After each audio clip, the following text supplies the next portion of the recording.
The morning began like every other in that small apartment that hadn't known warmth in years. The kind of cold that didn't come from the weather, but from absence, from time, silence, and all the things that used to fill a space, but had long since vanished. She opened her eyes before the sun even considered rising. There was no alarm. There hadn't been an alarm in months. Her body just knew when it was time to wake up. She lay still for a moment, listening to the sound of the garbage truck passing outside and the slight wheeze of her son's breath behind her. He always slept facing the wall, knees tucked up to his chest like he was still trying to hide in the only place that ever felt safe, inside her. The bed creaked as she sat up. A thin blanket slid from her shoulders. She shivered, but not from the cold. In the corner of the room, nailed to the wall just above an old plastic chair, was a paper calendar faded from sun and grease. The square marked April 12th was circled in red ink, the only thing in that room that carried any color. She stared at it for a second longer than she meant to. Then, quietly, she rose to her feet and walked to the kitchen.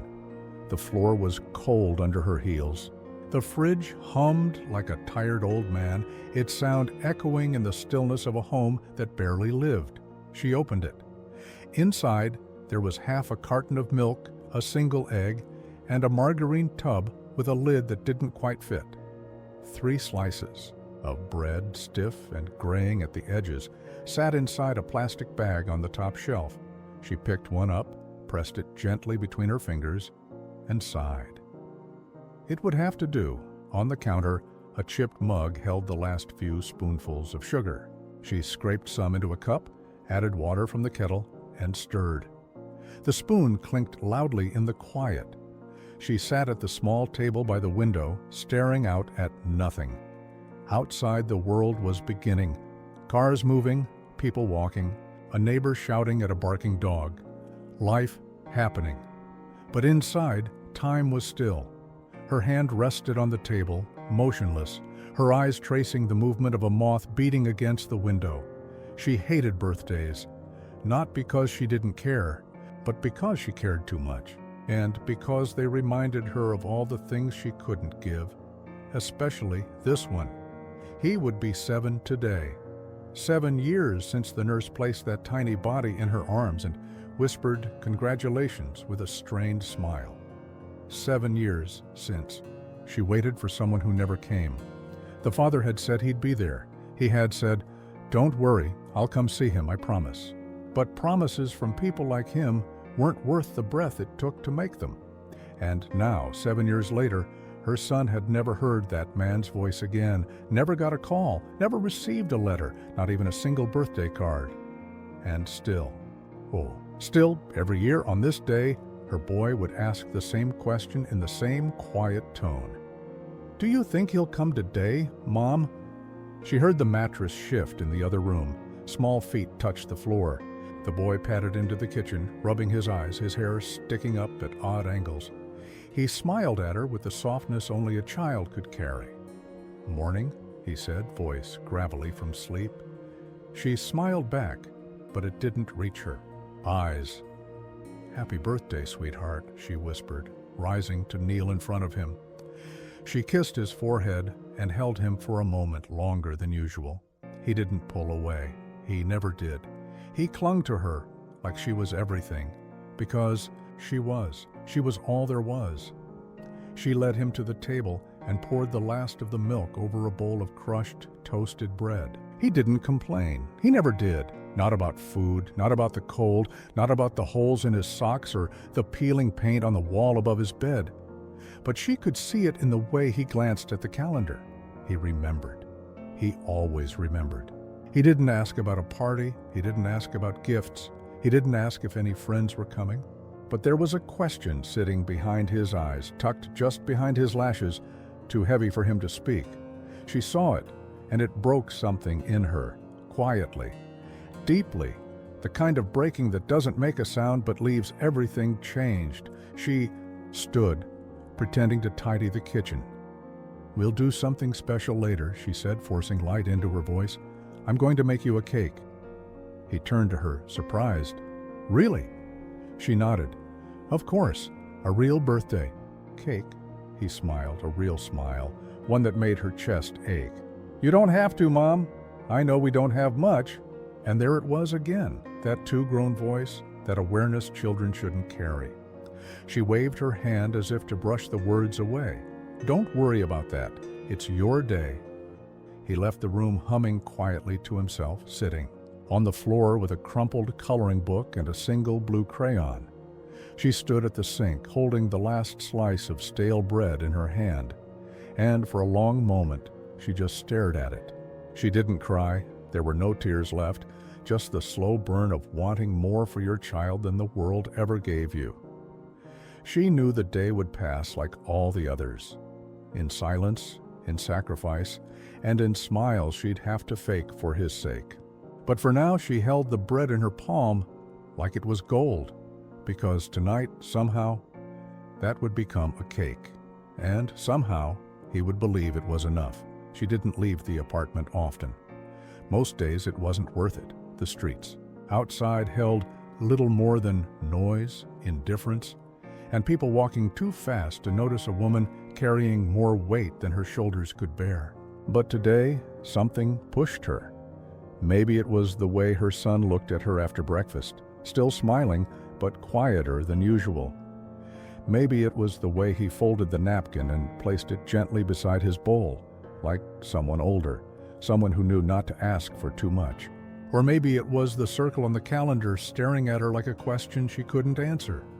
Whatever it was, she found herself pulling on her worn-out sweater, tying her shoes with one lace knotted and the other fraying, and stepping into a world that had never once made space for her.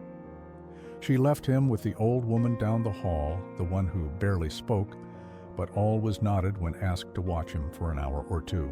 There wasn't any warmth in the arrangement, but there was understanding. And sometimes that was enough. Outside, the city was already alive. Buses groaned, horns barked, stores opened their shutters with loud metal rattles. She walked past, all of it, clutching a folded grocery list in her hand, even though she knew she wouldn't buy anything on it. She stopped at the corner bakery first. The smell of fresh bread hit her like memory. She used to buy sweet rolls here. Back when things were different. When there was a second voice in the house, a second income, a second pair of hands. She looked at the cakes in the window, round, golden, with whipped cream and fruit on top. Her reflection hovered in the glass behind them, faded, tired. She stepped inside. The woman behind the counter greeted her with a smile too bright for the hour. She smiled back gently and asked if there was anything they were going to throw out, anything from the day before, maybe something not fresh enough to sell, but still okay. The smile on the woman's face faltered. Her eyes flicked down to the apron tied at her waist. "Sorry," she said softly. "We don't do that anymore. Policy." The word felt cold. She nodded, thanked her anyway, and stepped back out onto the sidewalk. She didn't blame her. It was easier not to get involved. People liked their charity in boxes with labels, not face-to-face, not human. Next, she walked to the small market. 3 blocks away, the man who owned it had known her from before, from when she used to come in with a stroller and enough in her pocket to buy juice boxes and cereal with cartoon faces on the box. Now she kept her eyes low. She asked if he had any leftover fruit, anything overripe or bruised. He looked around, then leaned in. "You still owe from last time," he whispered, not unkindly.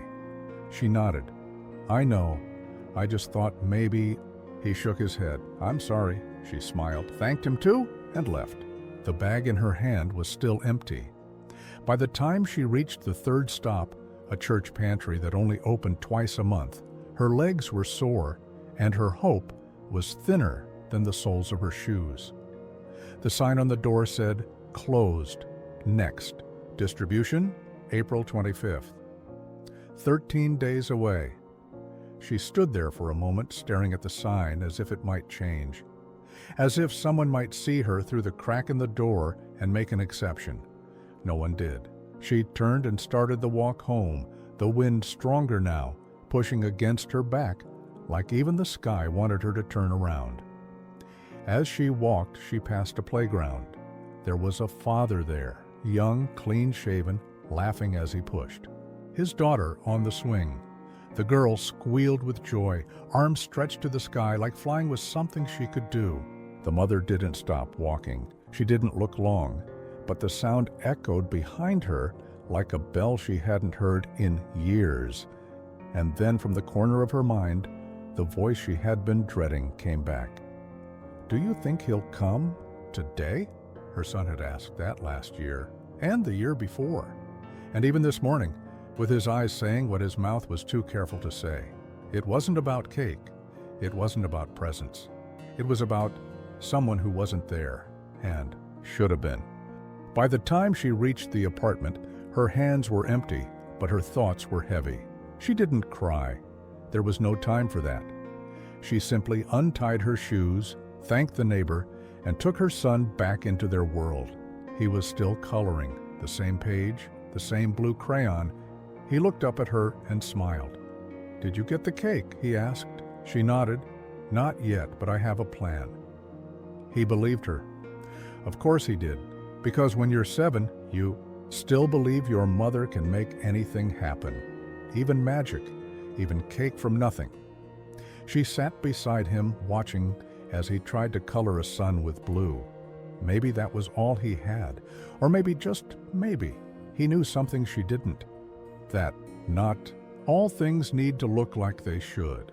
That sometimes love is what you make when the rest of the world says no. And maybe that would be enough, or maybe it wouldn't, but either way, the day wasn't over yet. And she still had bread. The afternoon light was thin and yellow, stretching across the cracked linoleum floor like a thread pulled too tight. She stood in the kitchen, hands resting on the counter, staring at the last of the bread. It was dry, hard at the edges, but she could still smell what it used to be. Warm, soft, something you'd spread with jam or dip in coffee on a good morning. She took a breath. Then she moved. Slowly, precisely. She tore the slices into small pieces, placing them in a bowl, one by one, like they were fragile. She added what little milk she had left, just enough to soften them. The sugar was almost gone, just a few grains. At the bottom of the mug from that morning, she scraped it in, carefully, like it was gold dust. Then she mixed it with a spoon that had lost its handle years ago. Her son watched from the doorway. He didn't ask what she was doing. Maybe he already knew, or maybe he was pretending not to know the way children do when they see their mothers, working with desperation in their hands. She shaped the mixture with care, pressing it together in a small, round form, something that could almost be called a cake. It wasn't sweet, it wasn't light, but it held its shape. And somehow, in that kitchen filled with nothing, that was enough to feel like hope. She looked around for something, anything, to make it more than what it was. A birthday needed a candle. A real one was out of the question. She opened a drawer and pulled out a crumpled piece of foil. Then she found a bit of cardboard from an old cereal box. She rolled it into a thin cylinder, wrapped it in foil, and stuck a matchstick at the top. It didn't light. It wasn't supposed to, but it looked like something that could. When she placed it in the center of the bread cake, she felt something strange. Not pride, not joy, but something gentler, like a whisper of dignity in a place where there hadn't been any for a long time. The boy clapped when he saw it, not out of excitement, but out of gratitude, pure, unfiltered gratitude, as if what stood before him truly was a cake, as if the candle could glow, as if the world for that moment had remembered him. She lit a match and held it near the fake candle for a few seconds, just long enough to cast a flicker of orange light on his face. He closed his eyes and made a wish. Then she sang.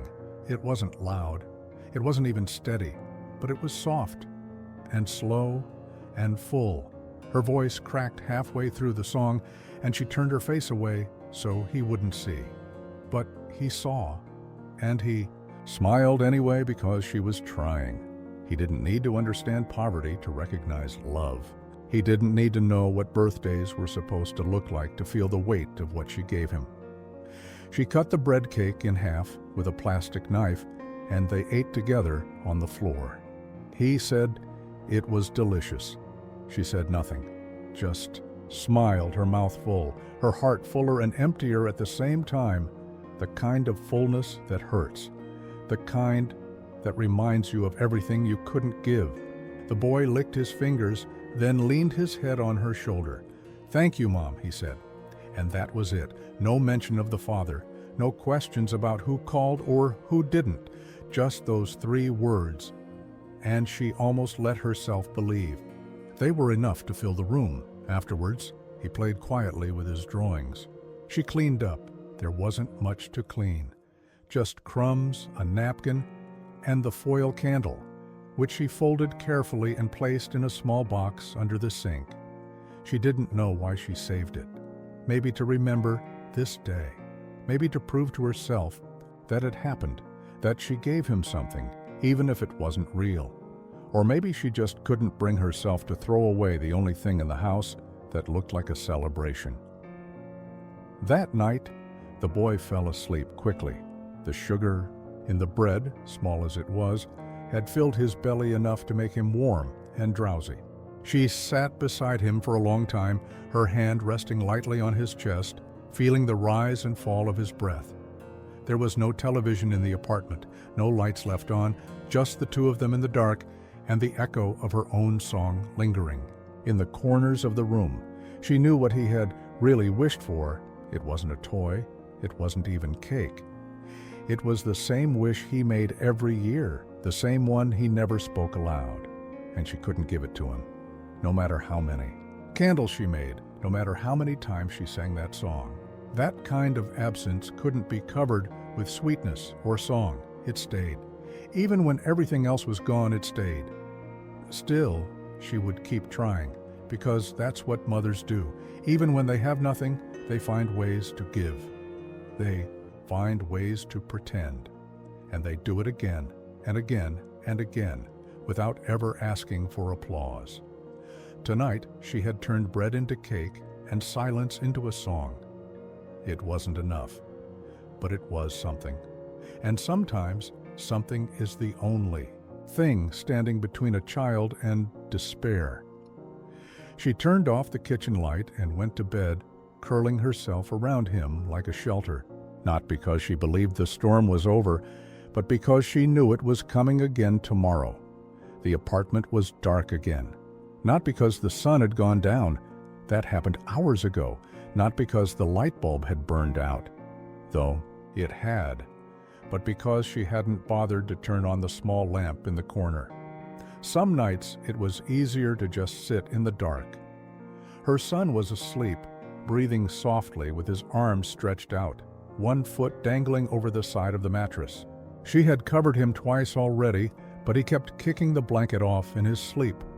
She watched him from the doorway, watched the way his face still carried joy from earlier, as if what they shared, that poor imitation of a birthday, had truly filled something in him. But she knew better. She knew children smiled through things they didn't yet have the language to grieve. She closed the door softly behind her and walked back into the kitchen. It was nearly midnight. Her back ached.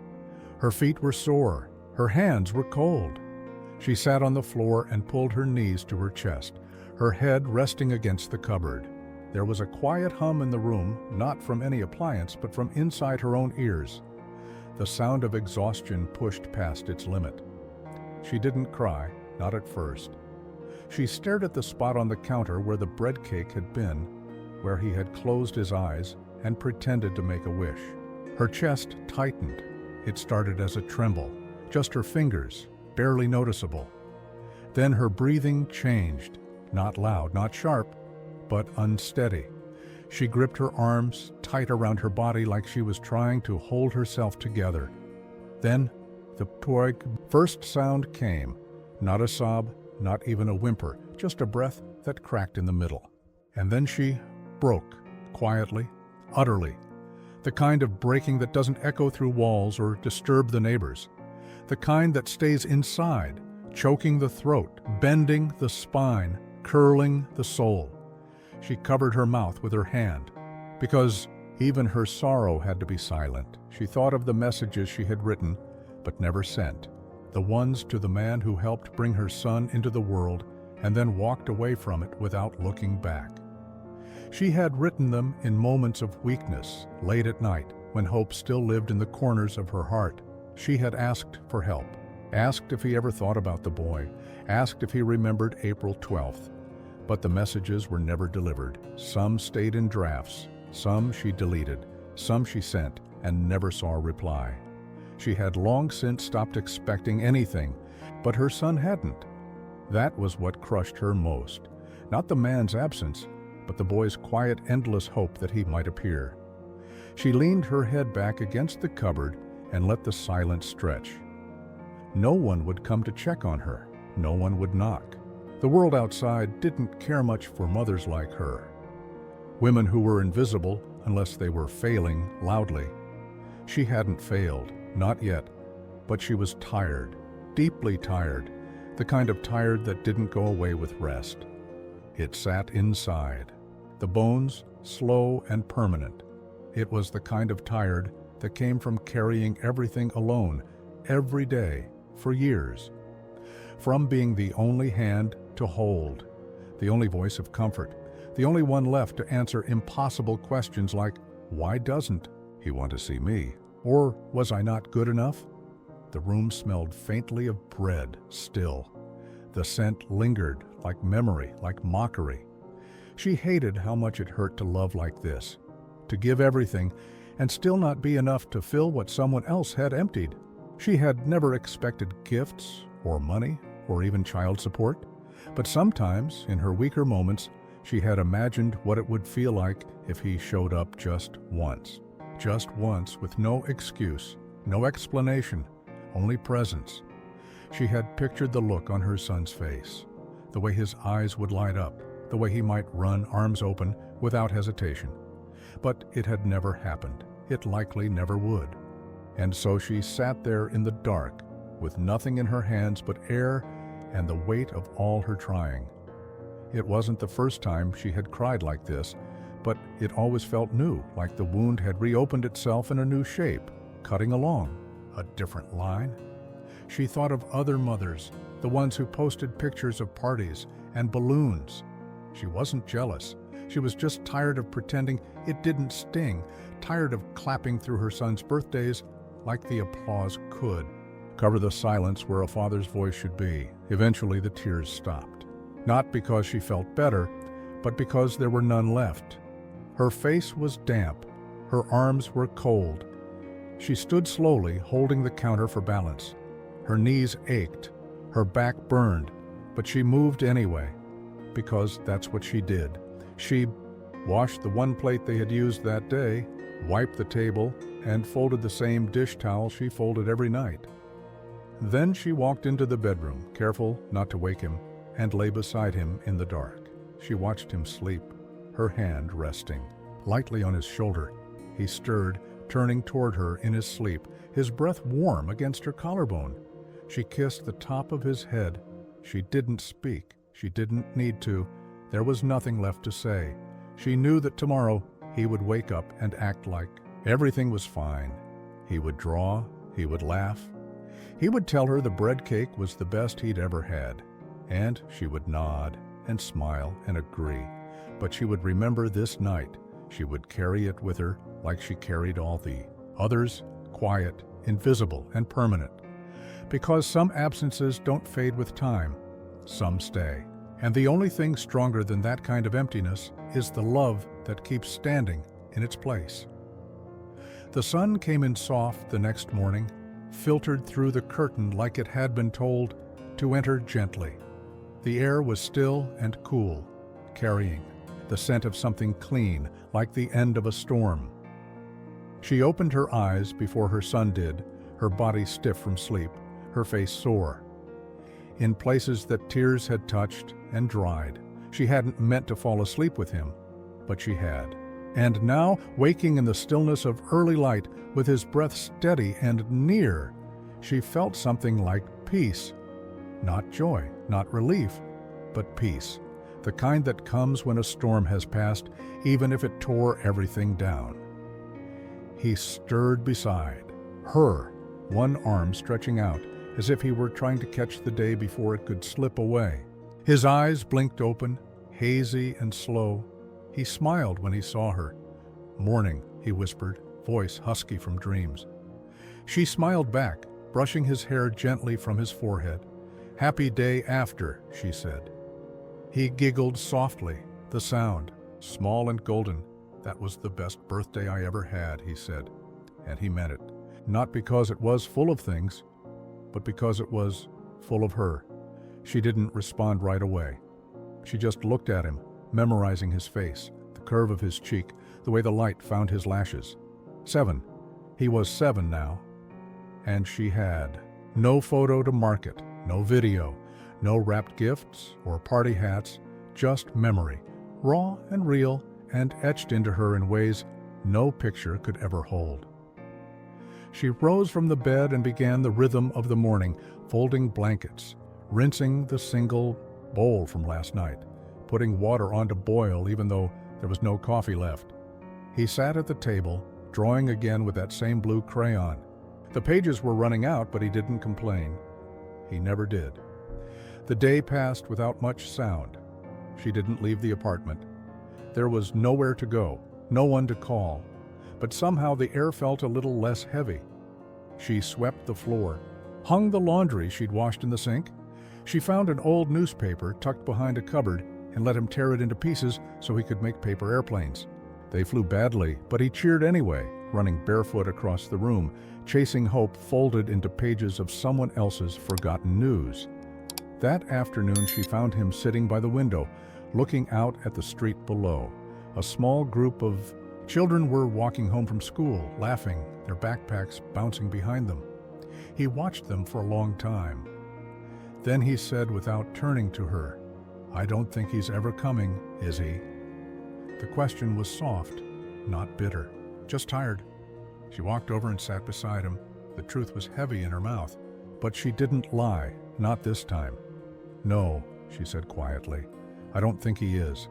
He nodded once, like he'd known all along, like he just needed to hear it out loud. "That's okay," he whispered. "I've got you." She didn't cry, not then. She just placed her arm around his shoulders and pulled him close. She wanted to tell him that he deserved more, that he should have had a father who stayed, who showed up, who knew the weight of the birthday he kept missing.